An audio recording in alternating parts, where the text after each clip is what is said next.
নমস্কার বন্ধুরা, নমস্কার, শুভ দুপুর, দুপুরের শুভেচ্ছা। আমি পম্পা। আজকে খুব সাধারণ হালকা মেনু। মেনুতে আজকে কী কী আছে আমি দেখিয়ে দিচ্ছি। মেনুতে অল্প পরিমাণে ভাত করেছি, অল্প পরিমাণে, কেউ কেউ পছন্দ করে না, অল্প পরিমাণে ভাত করেছি, অল্প পরিমাণে ভাতটা করেছি। কেউ কেউ পছন্দ করে, কেউ কেউ পছন্দ করে না বিরিয়ানিটা।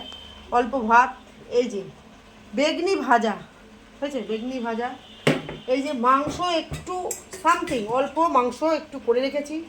আর এইখানটায় রয়েছে পায়েস। পায়েসটা দেখেই বুঝতে পারছো যে কী আজকে অনুষ্ঠান।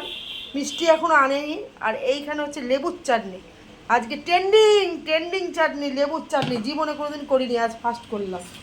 আর এই যে বিরিয়ানিতে স্টিম দিচ্ছি, স্টিম কিরমভাবে দিচ্ছি, আজকে কিন্তু আটা লাগাইনি, শর্টকাটে। ঠিক আছে, thank you all my friend. বিরিয়ানিটা খুলবো এখন না, একটু পরে খুলছি, তখন দেখাবো। টাটা, ওকে বাই, আবার পরে আসছি।